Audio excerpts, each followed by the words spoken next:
Hey yo! What's up mga idol? It's me Rems again at welcome back again sa aking YouTube channel. So kung bago ka pa lang sa aking channel, please subscribe at i-hit ang notification bell para always kang updated sa mga panibago ko ina-upload. So for today's video mga idol, ako naman po ay mag-share about sa pag-check. So ngayon, ang atin namang i-check, ang ating gagawa ng video ay about sa solar panel. So bago muna natin yung simulan mga idol, ay quick intro muna tayo.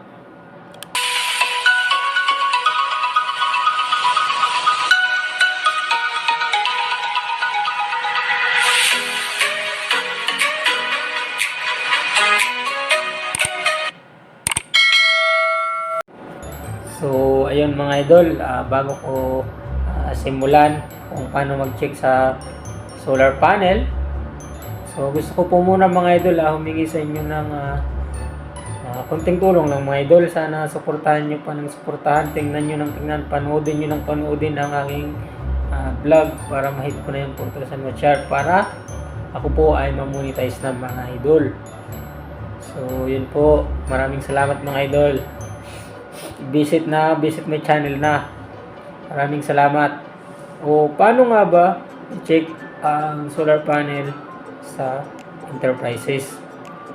So mga idol, ang description ng solar panel ay per watts yan mga idol.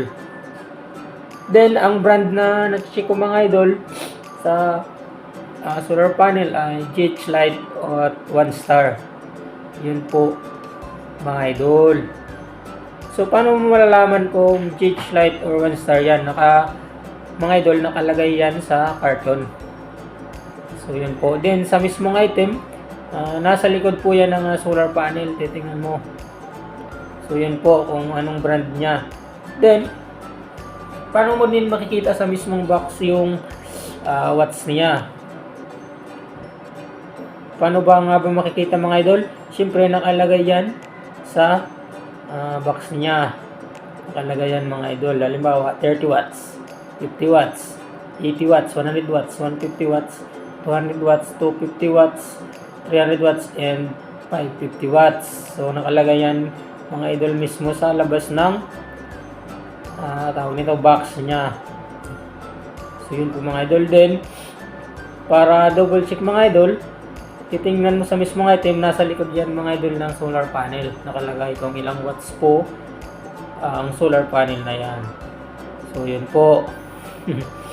Yun po ang pag-check ng description. Wala na pong stock number yan mga idol. So yun po ang description niya. Nasa watts po ang basihan ng solar panel sa pag-check. Wala na pong stock number yan mga idol. So yun po. Paano naman ang pagtingin sa quantity? Mga idol, ang pag-check sa solar panel ay purpose yan mga idol. Pag halimbawa mababang watts lang, example 30 watts ay halimbawa 30 watts mga idol, sa isang box ay 5 pieces siya mga idol ang packaging niya. So yun po ang packaging niya, sa isang box ay 5 pieces siya. Pag halimbawa mababang watts lang, halimbawa 30 watts. So yun po mga idol. Pero bawat isa niyan mga idol ay naka-carton. Mga idol, hindi lang basta-basta ilalagay yan ng walang box, walang karton yung isang solar panel. Hindi lang basta-basta yan mga idol, hindi naka-box yan bawat isa. So, yan po. Paano naman pag halimbawa malaking watts? Halimbawa 200 watts. Halimbawa pag malaking watts, example 200 watts, minsan nasa 2 pieces yan sa isang box ang packaging niya. So, yun mga idol. Minsan 1 piece lang mga idol. Depende mga idol sa packaging mga idol. So, yun po. Basta po, ang tandaan nyo sa quantity per piece po siya. So, yun mga idol. So, hindi mo lang basta-basta i-check ang description at quantity mga idol. Titingnan din natin kung damage or good item. So, mga idol, dati sa pag-check ko ng solar panel, hindi ko na tinitingnan kung damage or good.